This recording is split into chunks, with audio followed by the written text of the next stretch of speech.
Happy Friday, guys, and welcome to another episode of Let's Talk Dubs. I'm your host, Bill T. Well, we're exactly 1 week away, and next week at this time, hopefully you'll be headed to Vegas with the rest of the people. We've got double the pre-registration we had last year.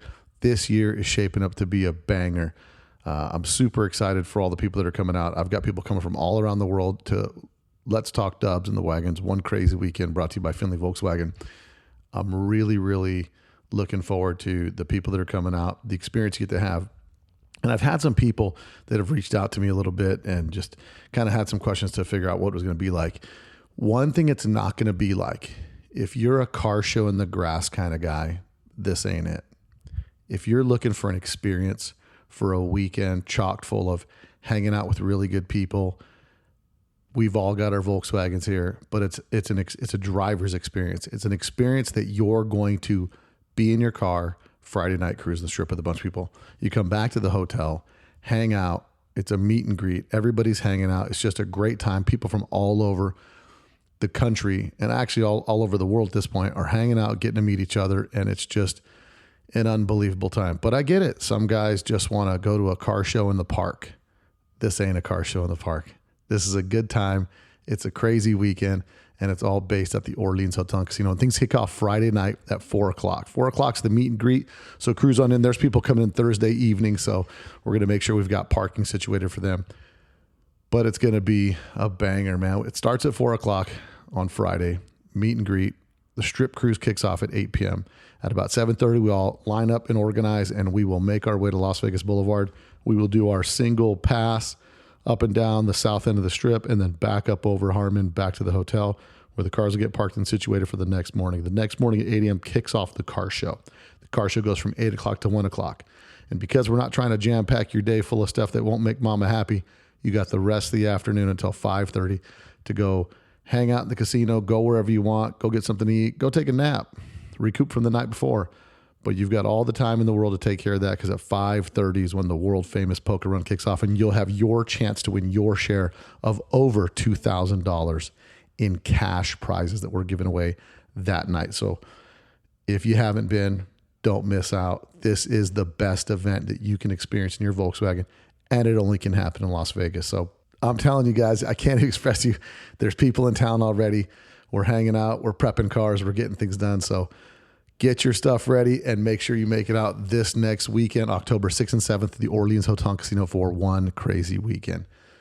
If you miss it, you'll be sorry. That I'll guarantee you. There's people, I can't even tell. I mean, there's just a list of so many people that are going to be here. It's off the chain. So I'm stoked. You guys should be stoked, and I'm looking forward to it. But again, bringing you another great podcast this week from my adventures over there in, as Andy Finch tries to give me a hard time because I say the Netherlands, because apparently it's Netherlands is how they say it, but the Netherlands is where we went. Ashen Day, Netherlands is where the show is, and Neil's put on an unbelievable event. So if you guys get a chance, it'll be happening in 2025. You can guarantee that I'll be back there. Your humble correspondent going all over the world to drag in some interviews, and today's interview is no different. I've got Irv with Irv's Customs, the man himself. He's, I thought he was older than me, but he's actually younger than me. He's been in the game for a long time. He's been building cars for over 20 years, been doing VWs for over 10, and he's got the largest restoration shop up in Northern England. Now, Irv is passionate about the business, and he's building, if you've got any subscriptions to Volksworld, you know he builds some of the stunners. All the cars that are coming out of the Northern UK, top shelf, those are Irv's. The barn door you guys saw, if you watch my Instagram video, that came out of Irv's shop. His son's black 54 right-hand drive. That car got completely redone, and there's a whole wild story on that car. So there's so much to talk about this podcast, but I'm going to let it happen for you guys. You guys can take a listen to it, enjoy it. If you don't know who Irv's is, look him up, check him out on Facebook and Instagram. He's all over the place, and it's him and his boys there running the business, and he just loves to get behind the spray gun and paint cars. So it's a great story. It's really a bottom-up type deal. Built it from nothing into one of the largest shops in the UK that's doing restoration. So they do everything from VWs to Porsches and everything in between. So it's great. Irv's a solid dude. His boys are rad. The whole crew up there, I can't say enough. Next time I'm back out there, I'm actually going to go tour his shop. So let's get into it. This week, Irv's Restorations from Northern UK on Let's Talk Dubs. You probably don't know that there's a new Volkswagen out that doesn't look like a Volkswagen.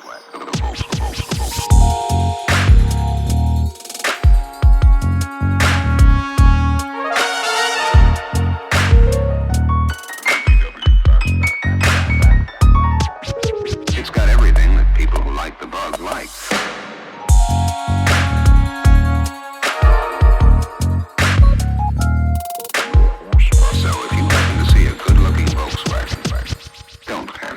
Okay, everybody. So on today's show, I'm here at the Air Mighty show in Holland, the Netherlands, and I've got one of the top restoration guys that's in Northern England. If you've been looking at any of the issues of Volksworld over the past few years, he's been in the game for over 10 years doing Volkswagen restorations.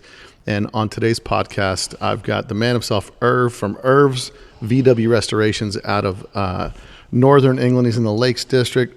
Irv, welcome to the podcast. Hey, thank you very much. So last time I saw you, I was chasing you around Volksworld, and you dodged me pretty good there, but your boys helped me corner you, and we got you in front of the microphone now. To give our listeners a little bit of backstory, again, you know, the shop Irv he's been putting out some of the highest quality restorations, some of the most over-the-top cars that you've been seeing in Volksworld magazine for the past few years. Like if it's top shelf and it's a big restoration, it's usually coming out of Irv's place. He's one of the handful of guys in England that really kind of brings something to play every year, I'd say. Yeah. So the way we always start the podcast is, what's your VW story and how did you get into Volkswagens? Right. Well, basically, I was away camping in southern England with my kids. This is going back when my oldest lad Lee is 23 this year, and he'll have been about 5 years old. So we were camping on a campsite in a tent. I had a VW Golf at the time, and we were there for a week. And there's loads of Volkswagen buses on the site where we were. And I'm looking round. I thought, they're pretty cool. I wouldn't mind one of them. And then the weather went from sunny to raining, and we just got completely soaked. The tent was flooded. We were just like, what are we doing in this tent? This is a disaster. I said, what I need is one of them vans. So I was talking to the lads on the campsite, and then I went in the little campsite shop, and there was a Volkswagen magazine. I thought, oh, they sell magazines about them. So I got the mag, and I went back to my tent and I was looking in it, and I was like, oh, yeah, this is pretty cool. I had no idea what they were worth. Just thought they were cool. Right. So I didn't really look at it as a car scene. It was like, it got the job done. I had 3 young kids. So Lee was 5, Harvey was 3. And Aaron was 2, so we'd gone camping, 3 young kids, me, the missus, totally soaked, piss wet through. We've got to do something. We'll get a camper van. So when I'm reading the magazine, there was a show on VW Northwest, which was at Tatton Park. That's the most Northern England premier show there is. It's been going for 30 odd years. And what's the name of the show? VW Northwest. VW Northwest. Yeah, and it's held at Tatton Park. Proper premier show. Same as Stamford Hall, same people who run Stamford Hall run that show. It was always the same guys doing him. So it was a good show. I didn't know any of this, so I was like, oh, it's on the Sunday. We're going home from camping. So we were driving right past it. I thought, oh, swing in. So you and your spent camping family from just camping a week in the woods show up. Soaking wet. The tent was in the back. Everything just threw, because I always remember we just threw everything in the car, absolutely dripping wet. And we're like, we're going home. So we're driving up there. We'll go and look at this show. So we called in. And it was the first one I'd ever been to, and I was like, wow, there's hundreds of people in the queues. So we're heading at into the show, and there's all these split screens and bay windows and Beatles, all absolutely, slammed and blah, blah, blah. I was like, man, I'd never seen it like it. Where we lived, there wasn't much of a following, even though I'm in a real camping type area in the north of England. I had not really ever followed them, so I was like, wow. Goes in, parks my car up, so we get with the kids and off we go into the show. And I've seen this slammed split bus, patina, didn't even know what patina was. Right. Went up to it and I was like, oh man, this is what I need. This is it. So this guy got out and he's dead proud of his van. I was like, all right, mate, what's something like this coach here? And he's like, I always remember because I didn't have any money. I was skint, proper skint. I had like, no real money. Yeah. And I looked at this van. You're driving a Polo.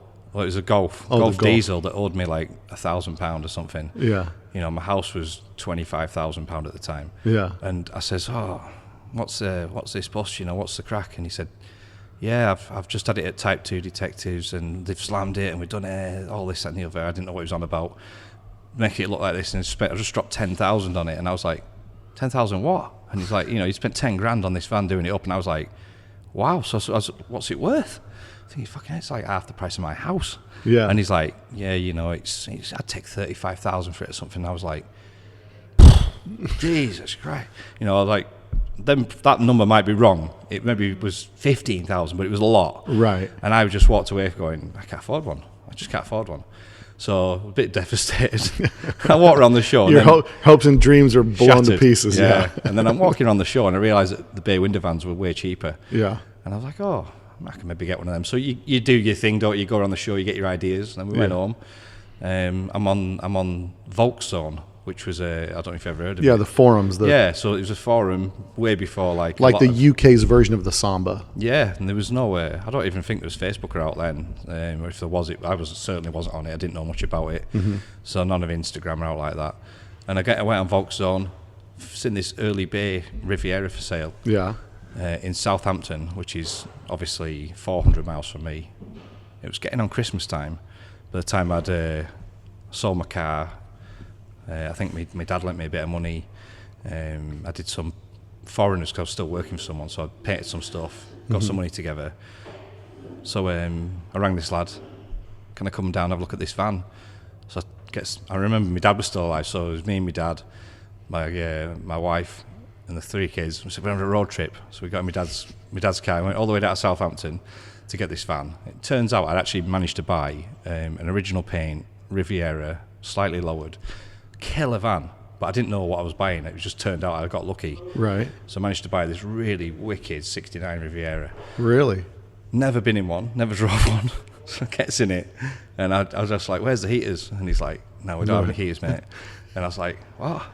And I went out and it nearly killed us because I'm on the wrong side of the road. And he gave you a jacket and said, there's your heater. heater. Honestly. So I did the deal. I was buying this van, so I got in it. What'd you pay for the van? About $7,000 or something like that. $7,000. That was all the money in the world at the time for me. Top shelf. Money. Yeah. So gets this van bought, and I said, right, kids, everyone in the van. So he all gets in, and the girlfriend, then the wife, my dad's following. And we sets off back, and we get on this motorway down there, and it's like 6 lanes wide, packed. And I'm on the wrong side, on left-hand drive. I'm like, I drive along like, oh my God, what is going on here? The kids are all jumping about, and I'm like, I just sort of like went on for a few minutes, and I pulled into the services. I was like, everyone out, everyone in Grandad's car. And I was like, white as shit. And I said, Dad, you're getting with me. So it was like me and my dad were driving. I'm like, I'm like thinking, I've got 400 miles of this now. And after about 10 minutes, just clicked. And I was just like, yeah, this is wicked. And I was just tooting along, and and then that was it. Pulled back in the services, got the kids back in, drove it home, and I'm like, that's it, that's me, I'm hooked. So we got at the odd show. Now, were you working in the body shop business at the time? Yeah. So I left school in '95. So are you just like an apprentice at this time? No, I'm full-time served tradesman. I was lucky. I went to the biggest shop in the north of England. Was in the town where I was. Yeah. All accident-approved work. So I'd serve my time in that body shop, and then I'd move around the town like you do, different shops. Right. And the reason that where we lived, everyone was into fast Fords. So it was early Ford Escorts and cosworths, and the Ford scene was huge where I lived. Right. Not so much Volkswagen.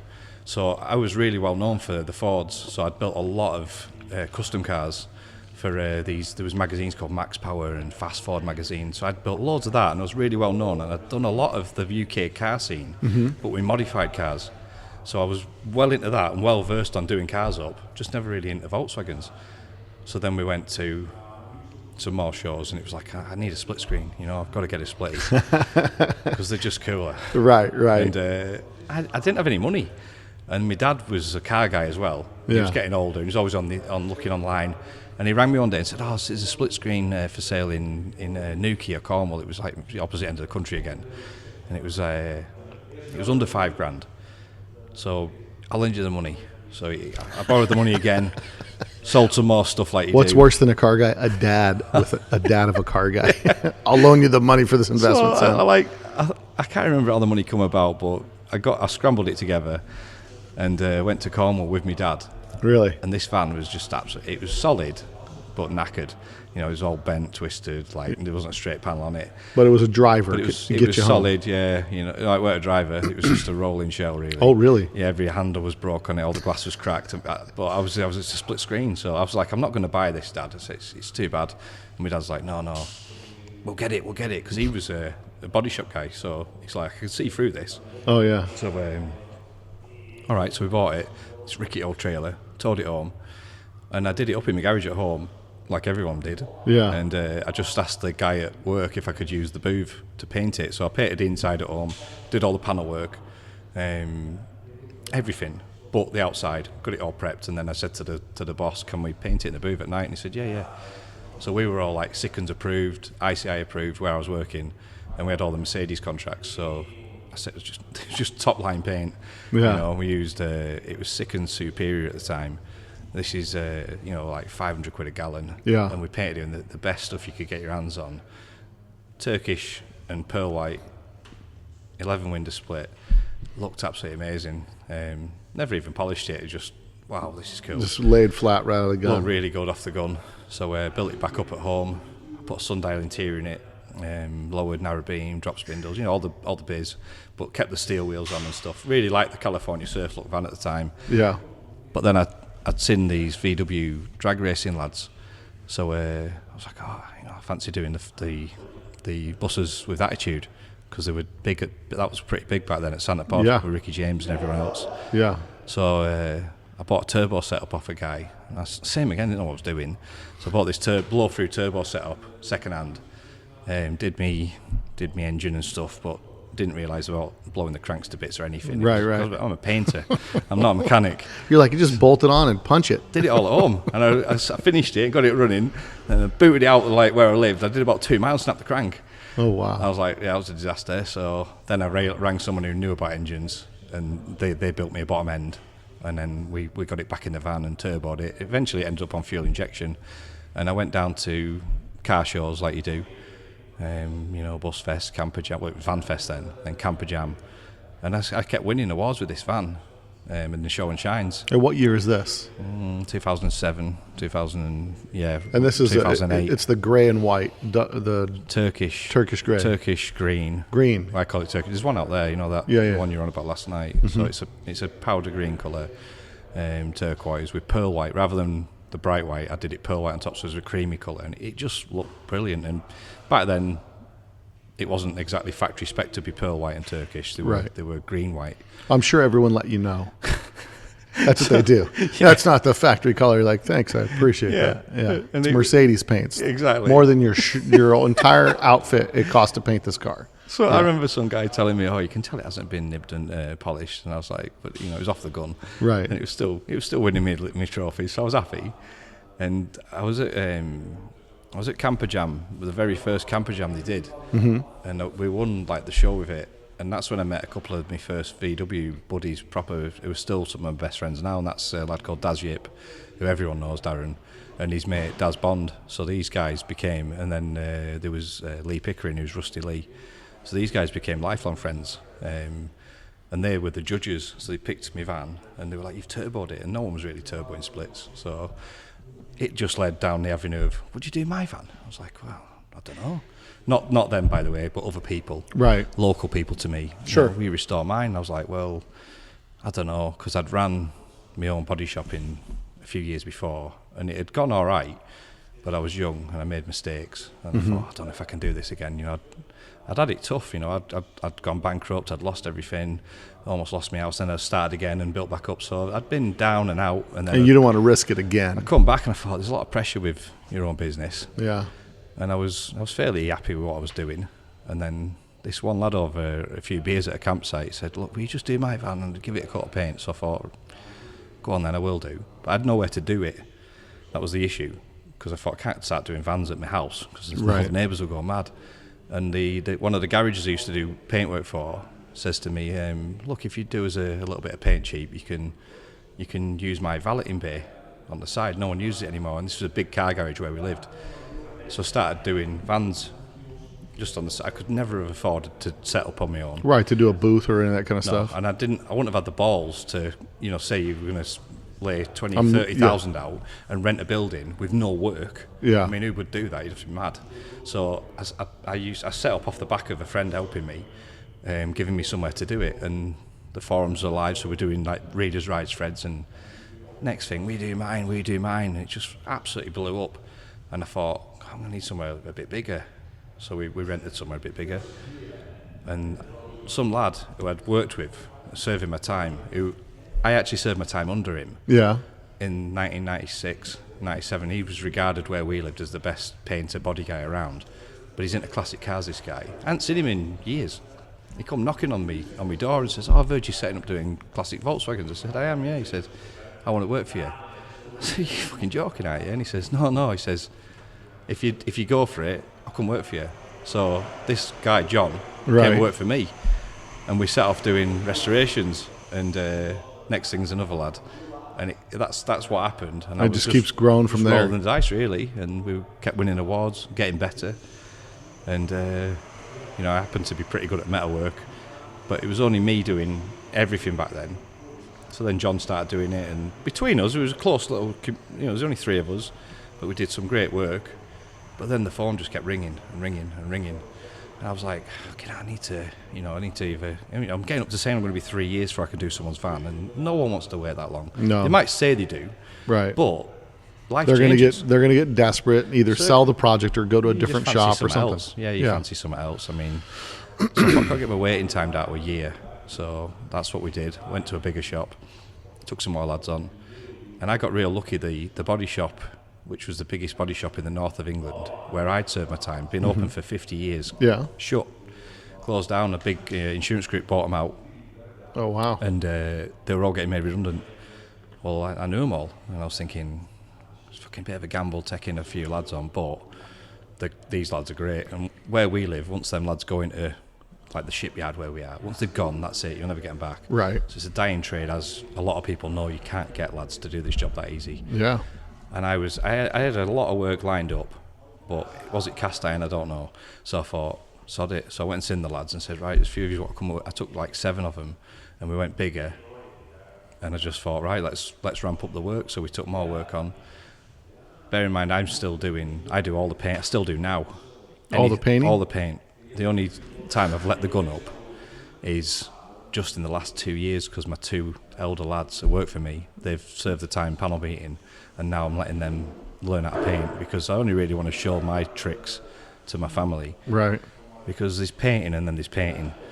And what we do, I'm not going to blow my own trumpet, but it's, there's only a few people across the world who can do it in this line of work. I mean, there's guys who can, some great shops of all makes of cars. But I'm certainly not going to show what I can do to some lad who could set up a garage around the corner from me. Right. Because I've had that happen. Yeah. Sometimes that's what you worry about in a business, training your own competitors. Yeah, and I've had it happen. I've done it. I thought, I'm not doing it again. So we've started teaching my kids now to do the job. So I've got my 3 eldest lads working for me.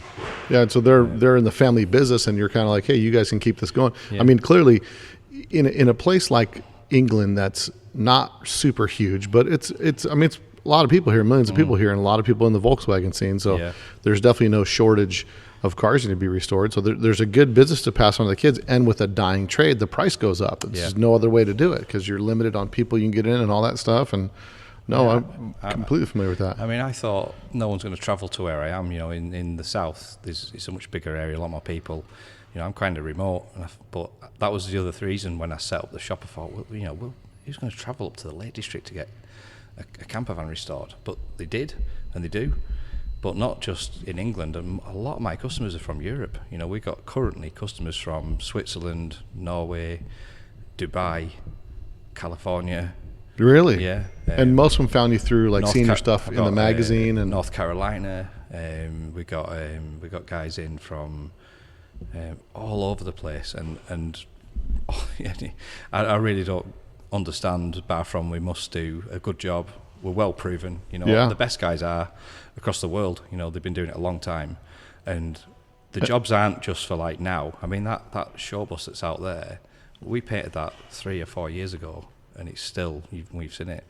You know, these cars last, and that's all about being good at your job. Yeah, and the bus that you're talking about out front, that's Mark's bus. It is Mark's, yeah. And so let's talk about Mark's bus for a second, because there's a couple things I wanted to chat with you about as far as timeline it takes you to build a car, and I guess it depends on how much rust it is and what type. I mean, there are cars you're just painting, and there's cars you're doing the full builds, like the rubber, the interior, all that stuff. So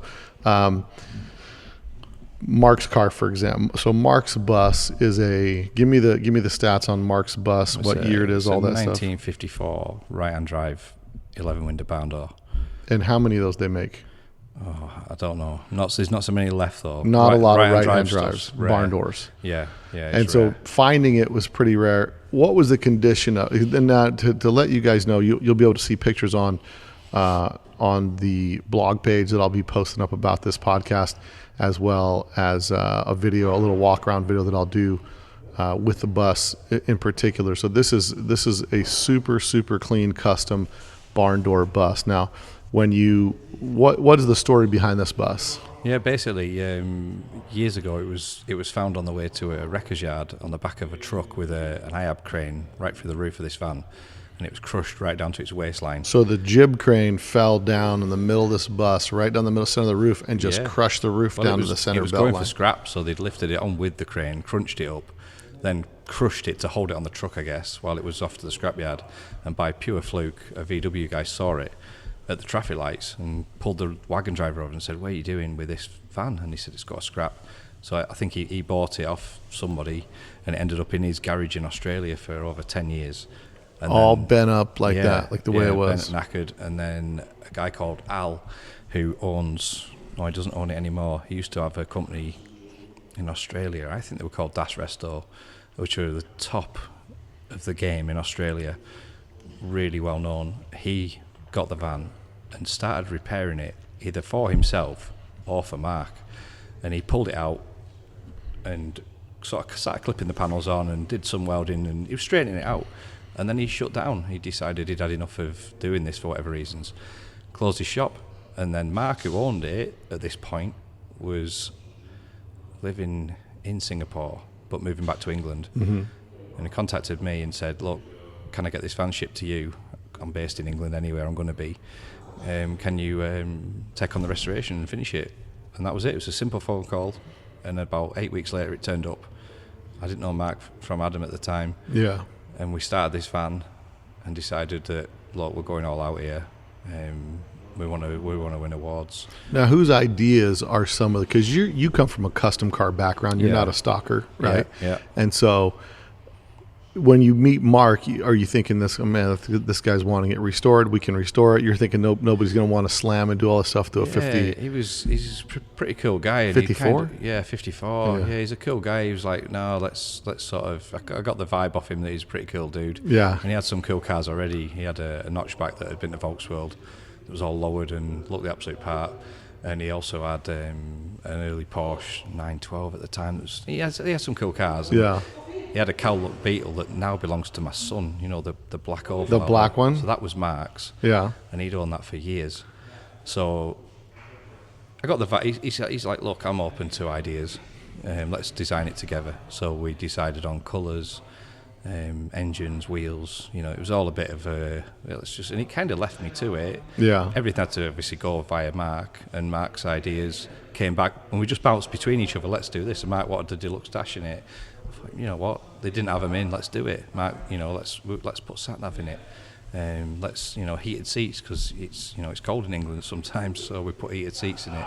All these things that people weren't doing. Right. The wheels are one off. Yeah. They're 18 inch on the back, 17 inch on the front. We've tubbed it front and rear. The tubs are obviously very unique. No one's done another set of tubs like that. Yeah, they're it's tubbed all into the door and everything. Takes into the back of the door. That was definitely the first one to get done like that. If it's been done since, maybe, but all because of the wheels. We built the van around the wheels. A lot of people do. Yeah. They build a car around a set of wheels. Well, it fits good. Like when you fit it that way, it fits good. Yeah. So. And it'll drive really good. I mean, we haven't driven it a lot because to show it. So this van got finished right before COVID. We were 2 weeks from the Volkswagen show, and COVID kicked in. That was it. We're all going home from work.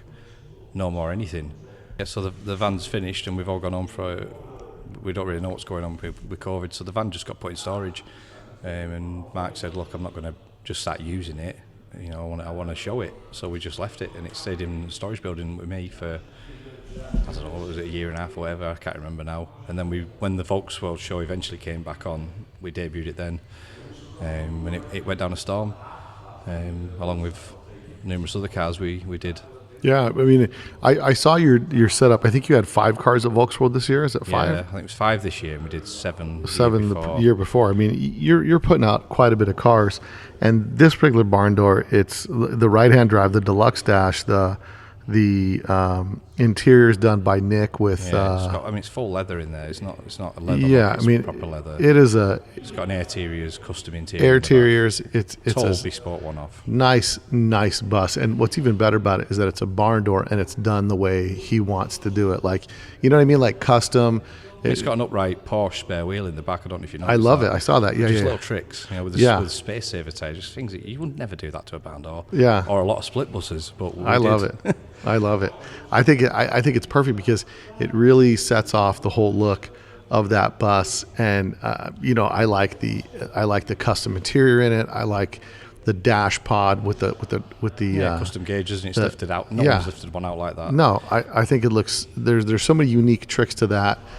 The way that car is built, that I just thought, it really exemplifies, when a builder and the owner get together and just come up with some good ideas, and you're not concerned with what people are going to say when you build that car. And to me, that's kind of the thing that stands out to some of these cars is when you go and take a look at things and you can see these cars are really one-off. They're done, to the way the owner's liking, and they still look good. It's a good look. Universally, if you like cars and you like the stance and you like the wheels, it's a great looking car. Now, you've got to get it right, Yeah. To do custom and then get it wrong is easy. Yeah. And there's a lot of that. Colours just don't work, and wheels don't work, etc. And what color is the bus? It's a one-off colour. But it's a Volkswagen colour. But it's like a beige. It's a green. Oh, is it green? Yeah, we originally wanted to do it Porsche Stone Grey. Yeah. That's the colour we wanted it. That's what Mark wanted. And at the time, it was really hard to get the colour on a formula.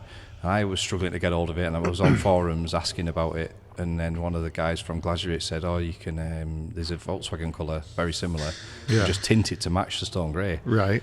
And that's what that colour is. So it's a Volkswagen colour. It hasn't actually got a name. It's just a code. So we mixed that, and Mark had a look at it and said, "God, that's actually really, really nice." Yeah. I think we'll just leave it with that because it's different. And to be honest, I had people from all over the world asking me what colour that car is. Because it almost looks like a sand beige kind of color, but it's got a tint of green to it. Yeah. It's got a super good look. I like the wheels are anodized red, or they're. No, I painted them. Oh, those are painted like a translucent paint type thing. They were originally the high polished chrome when they came from America. Yeah, they look good. Yeah, and I just painted them. They just got a super solid look to them, and then motor in that car is. It's Is it a 2110, that one? Do you know what? I'm not 100% positive. I can't remember. 2110 Porsche shroud. 2110 Porsche fan shroud it's a Bernie Bergman Porsche fan setup on it. The engine came from Stateside Tuning. We did actually have a massive Type 4 engine for it, fuel injected, everything, and it all went pear shaped. Really? Yeah, the engine is a long story with that. You probably ain't got time to listen to it, but the engine went missing in transit from the engine builder to us.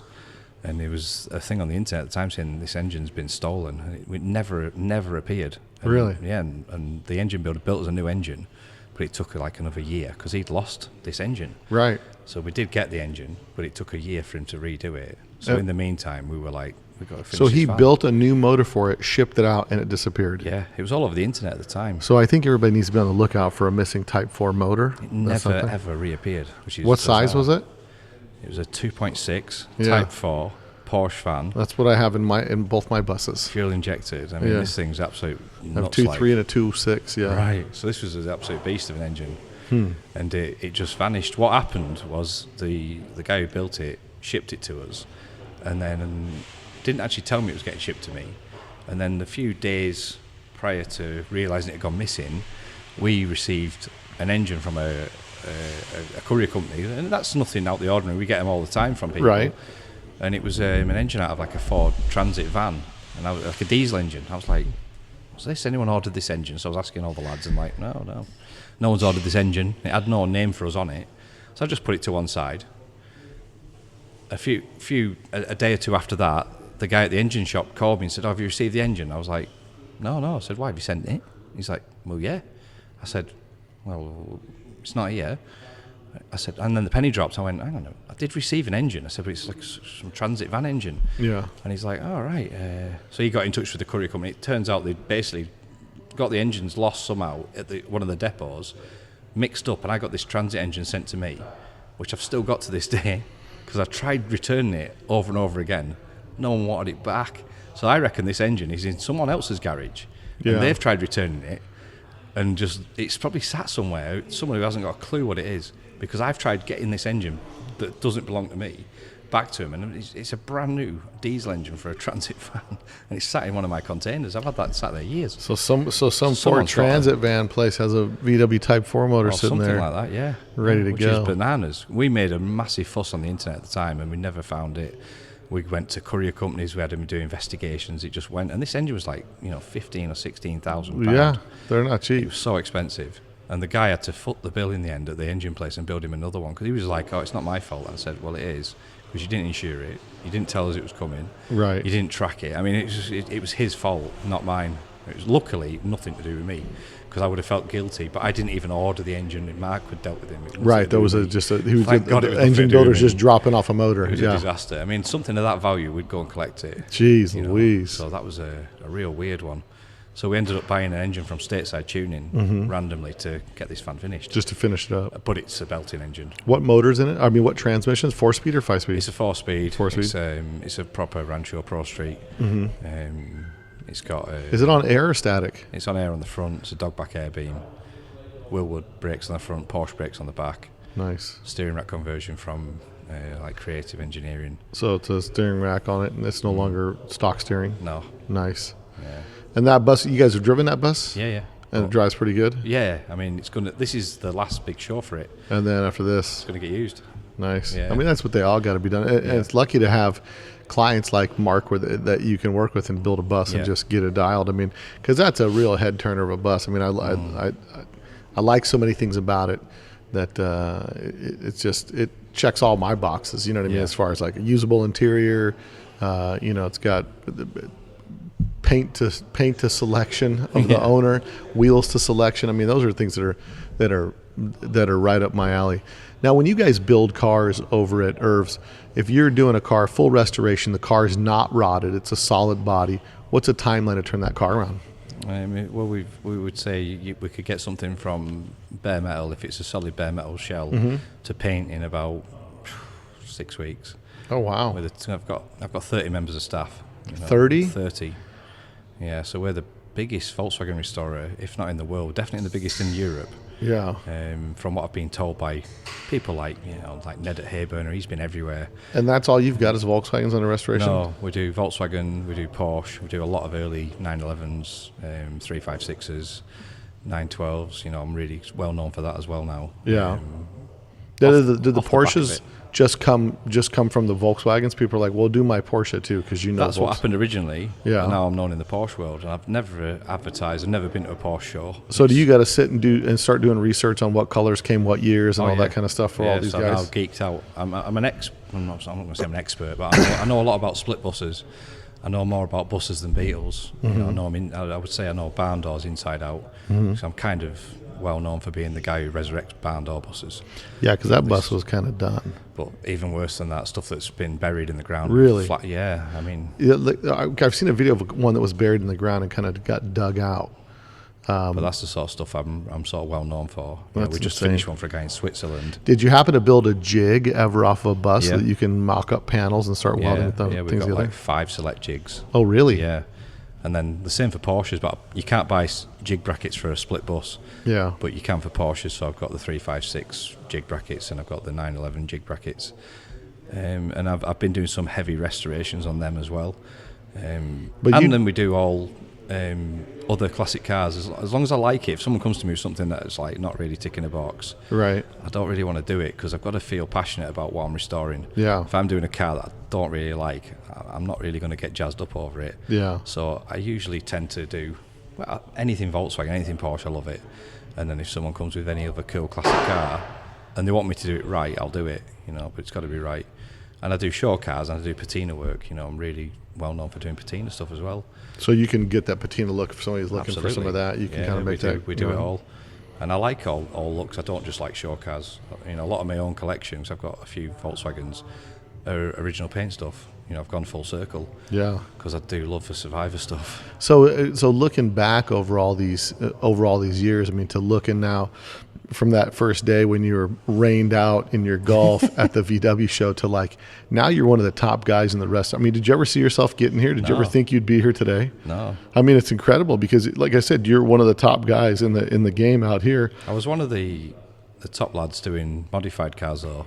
Like these, it was the Max Power era, right? Mm-hmm. So you've probably never heard of it, but custom cars in the UK was huge in the 90s and the 2000s, and there was a full scene, and it was all about fancy candy paint jobs, really crazy body kits, flushed off boot lids, bonnet scoops, massive wheels that shouldn't really be on the car. And then, so that was my thing, and we did that, and I won loads of awards with them types of cars. So I was well versed at building fancy cars. Yeah. Before I started doing Volkswagen.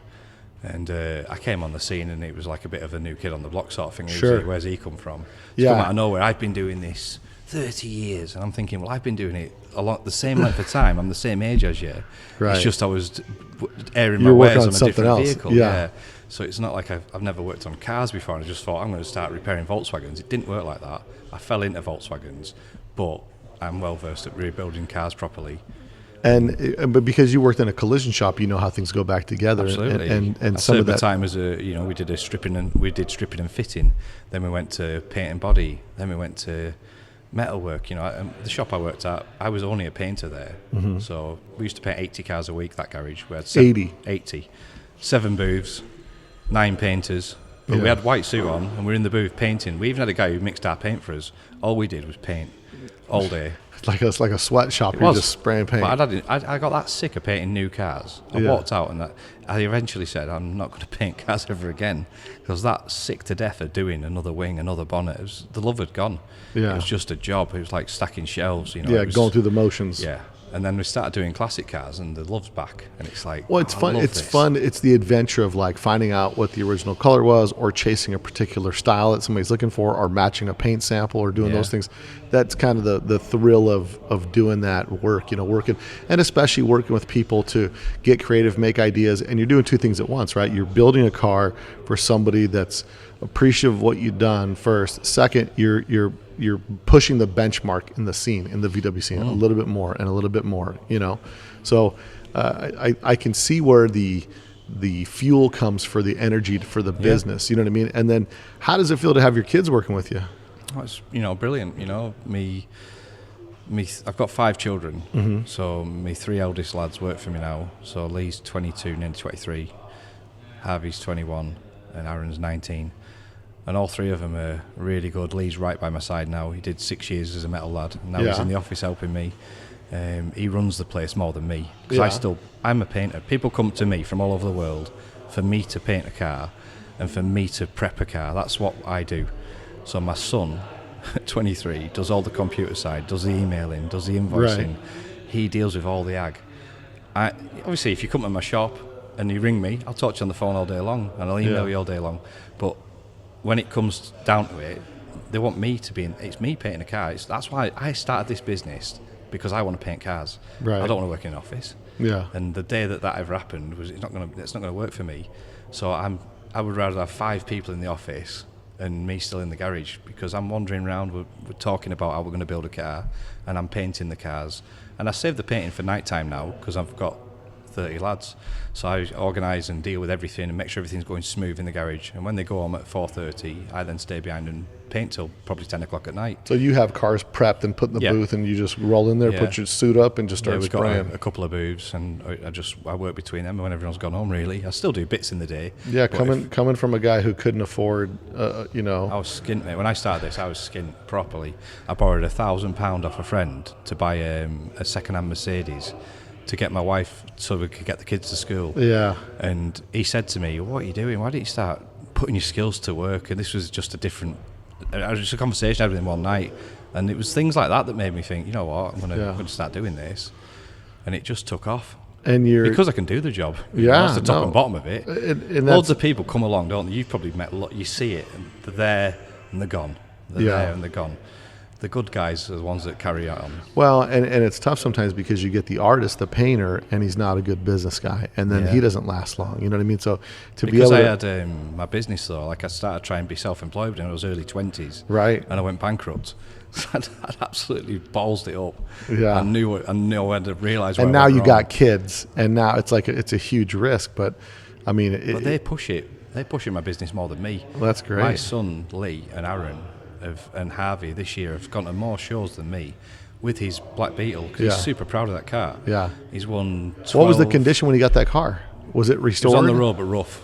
It was on the road but rough. It's a famous car that in the UK. It was a driver. It was one of the first cowlook cars to be done in the UK in the 90s by a guy called Rob Tomlinson.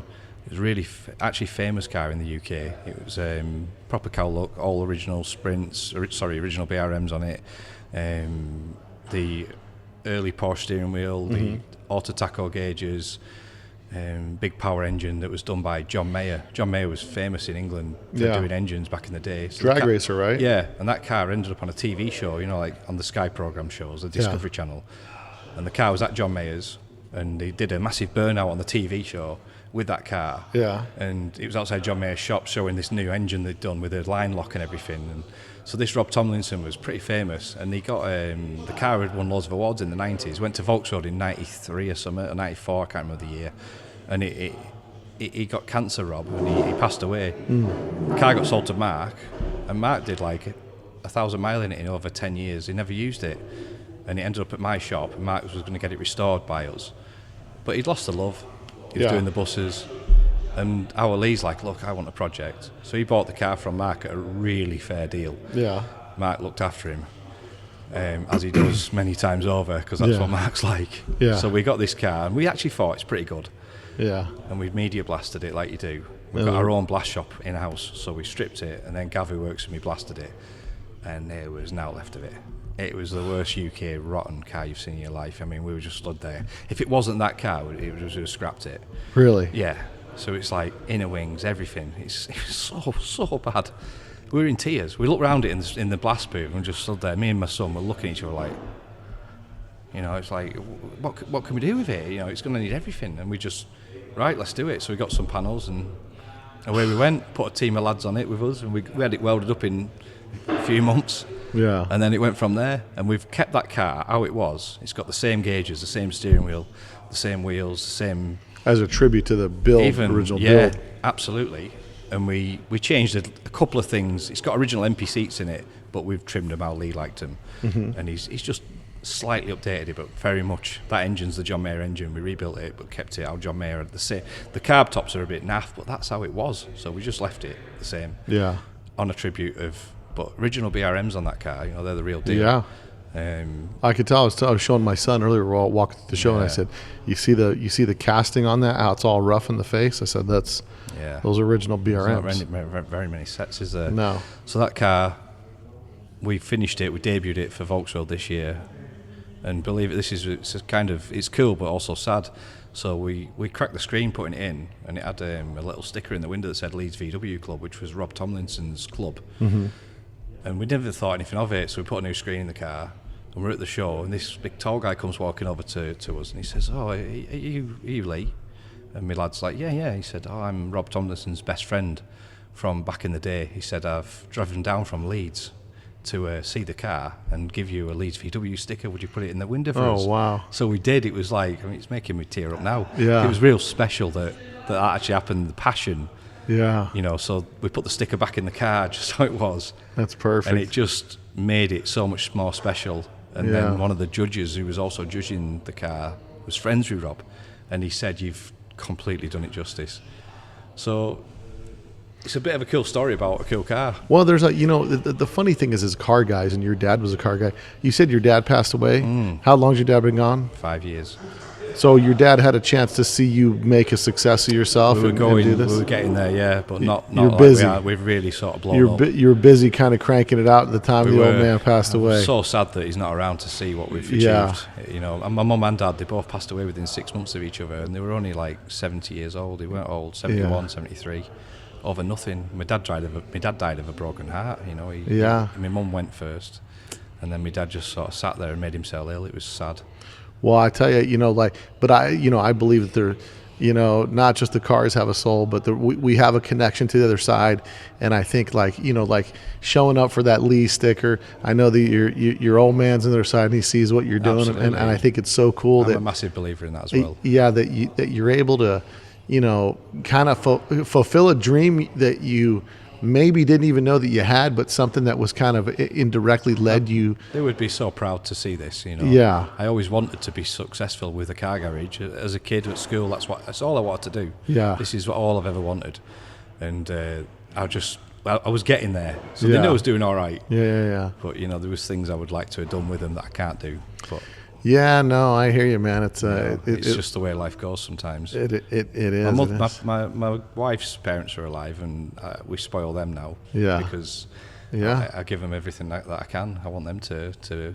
Well, you appreciate that they're here. Of course, absolutely. And sometimes, we got people right here with us, and we never really connect with the fact that they're here and how much limited time we have here. But yeah, it's a shame, innit? Life is short. Yeah, it is. You know what I mean? And that's why, it's neat that I saw you out here. It's the second time I've seen you, that I've flown halfway around the world to visit friends that I've made here in the UK, to enjoy the hobby and to meet the same people that I meet in the States, that I make relationships with. And I find so many connections with them because we have a love that starts with an inanimate object of a car that I believe to some degree has a soul to it, or that we believe we grew up in a generation where things mattered, and if you had something, you took it, you made it nice, you built it, you made it better, you did it yourself, and the foundation of that, although we all get to different levels of wherever we're at, whether you don't have the time and you pay someone to build the car, but you still have the passion for it. Yeah. I think there's so much of that in this hobby that is really so focused, because you were in the custom car side on the Ford side. Would you say the VW people are different? Oh yeah. I mean, like it's so friendly. Yeah, everyone becomes friends. My best friends now live all over the world, and they're all Volkswagen lads. Like my best man at my wedding is Rusty Lee, who's Rusty Lee's Rock and Roll Beds. So he's kind of like famous for his beds, and he's really well known. And we became best friends, and we still are. I speak to him all the time. He lives the opposite end of the country to me. Yeah. But it's a lifetime friendship. Of people just from sitting down and having a beer next to someone at a car show. We've got the same connection. Some of my closest friends I met when I was 16, 17 years old, my Volkswagens, and we're still friends, and we still have Volkswagens, and we're still, we sit down sometimes and we think, did you ever think when you were sleeping on somebody's couch that one day you'd have a house, you'd have a family, and all this stuff, and we'd still be talking about stupid Volkswagens? It's same like, for my friends. Yeah, it's like, yep, I thought we would, because I thought no matter what, I'm never letting go of that hobby, because it's the car is, it's like you have that car, there's a common brotherhood you have with somebody that when you're committed to having that thing, because you've both been dealing with the heartache and the joy of owning a car like that. That you've got to it's going to give you back what you put into it. It's a weird scene, but you're totally right. Yeah. And you stay friends with all these people from all walks of life. No. And we're all connected because of the cars. It massively. And I like all Volkswagens. Split buses is my favourite. And I like them stock, modified. I've done the full shebang. Yeah. I've done stock stuff and shown it, and we've won all the awards at Stanford Hall, and The split screen van clubs, we've won the restorations of the year. We've done all that with the standard stuff, and then we've also done it with the modified stuff. I like all of it. I'm not some people are only into a certain thing, but for me, I like everything. I like too much of everything. 25 horsepower, 30 horsepower, Judson I don't like that. superchargers. I don't like. You found the thing I don't like. I don't like little horsepower. I got to have at least 50 horsepower. At least. That's all I'm asking for is at least 50. So it's going to be modified 36 horse. But but I do enjoy. I've got too many cars in my collection of a bunch of ones that need work and all kind of different stuff. But there's such a variety, and then with all these people going to places like Brazil or this or wherever, I just picked up a Ghia TC, and it's like it just never stops. There's so much stuff out there. It don't matter what you have, you always want something else. Yeah, but the thing, the one question I had: do you still have the 11 window bus, the turbo 11 window bus? I sold it. Oh, sorry, the very first one I had. Well, the split screen bus. Oh, yeah, I sold that. I sold it years ago, and I've actually looked for it a few times. It went into a collection. The guy who bought it was a collector, and I've never seen it since. Really? And I didn't. Back then, you didn't have your phone like you have now with Facebook and stuff. So I don't know who he was. No idea. If you had a chance to buy it back, I would buy it back. Absolutely. Absolutely. That started it all. No doubt about it. And I'd do it exactly the same as I did back then. And it's a not special. It's just a regular combi. Just a 67 11 window. Yeah, walk-through or bench. It was a bench seat van. Yeah, it's just nothing special. But it was your first. It was it started it all. Yeah, that van was such a. I had a photo shoot done for Camper and Bus magazine back in 2007 or 8, and we took the pictures on the beach where I live. And that picture still arises on Instagram and all different feeds. And you go into a shop somewhere, say I'm in London, and it'll be on one of these prints for sale. On a poster? Yeah. To this day, I see it. Really? All the time, yeah. It's because it was such a beautiful looking van.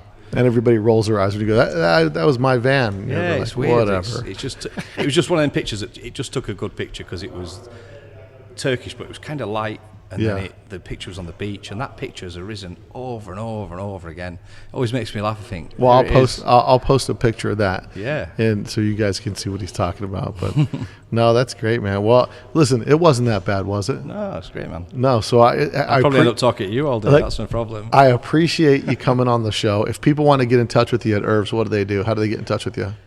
Instagram, message me, Facebook, email. Okay. Call me.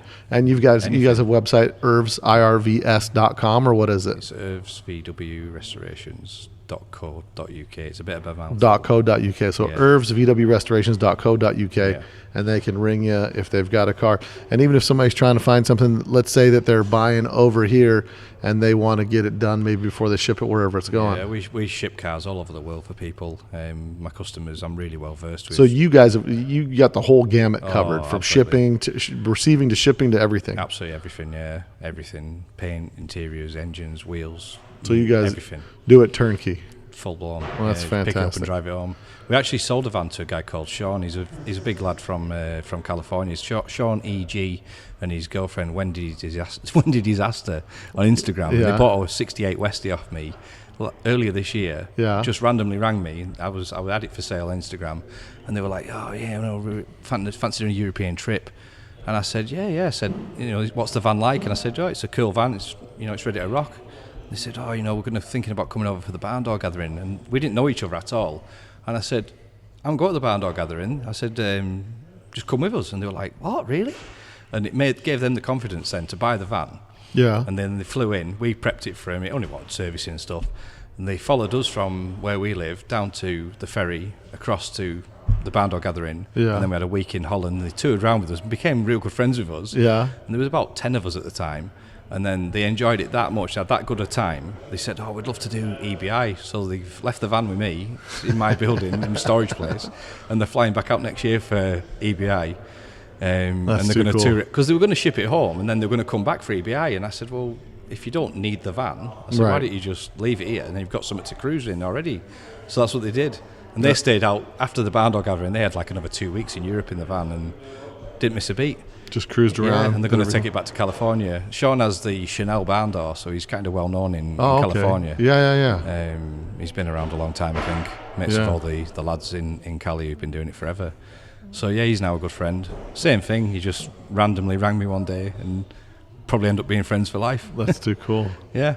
Well, that's good stuff, man. Well, Yeah, if anyone needs help, call me. I appreciate you coming on the podcast, and No problem. I look forward to seeing you guys create a lot more cars for the Yeah. VW scene to We've enjoy. got some absolute belters lined up for next year, but some top secret. I love it. You're Well, gonna be I blown would away at Volkswagen. I would love for you to come on and give me a 10 or 15 minute update as what you're going to be debuting at Volkswagen for next year. That's a secret. All right. All right. Thanks, brother. If you like that podcast, and I know you did, make sure you share the podcast with your friends on any of the platforms you listen to. Copy, paste it, send it in a group text. We love when our listeners share the podcast.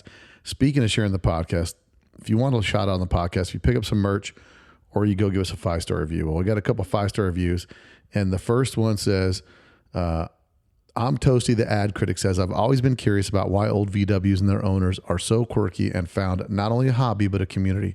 I've been making my way through all the episodes trying to figure out how I'm going to build my own car. Also, he's just started putting out YouTube videos that are great. Definitely catch those as well. Thank you, Bill. Keep doing what you're doing. And you're a pillar of the community and are actively recording the history of our hobby. Well, I appreciate that. Got another one from 747-400 Captain. And he says, Bill, found the podcast 6 months ago and enjoyed the content. More importantly, I'm the second owner of a 71 Super Beetle convertible. That was my son's first car. Shortly, he was a major fender bender, which prompted him to decide that it needed restoration, tore it apart, and then found a girl that he eventually married. That was in 2004, and Polka Dot has sat ever since. Most importantly, your podcast has inspired me to begin the journey to restore her. Also, within the last 3 months, I purchased a beautiful 74 Acapulco. You are so responsible for my enthusiasm, Robert in North Carolina. And I'll tell you guys, one of the most rewarding things that I get out of the podcast is hearing people listen to the podcast and get excited to build their cars. That's why One Crazy Weekend, our event, is all about the people in the hobby. Like, it's come here, there's no clicks, everybody's vibing, it's the best. So don't take my word for it. Make sure you guys get here. We're 1 week away, guys. 1 week away. Even if you can't bring your car, come to Vegas, come hang out. We can find a place to put you so you can be involved in a lot of the activities. Trust me, you will not regret it. So hit me up, DM me, Facebook message me if you guys are coming out. I've got so many people on their way out here. It's going to be a rager. So I'm looking forward to it. I appreciate all the support. Don't forget to support our sponsors, Ross Wolf and VW Trends Magazine. Go support those guys today. And until next week, guys, later. You probably don't know that there's a new Volkswagen out that doesn't look like a Volkswagen.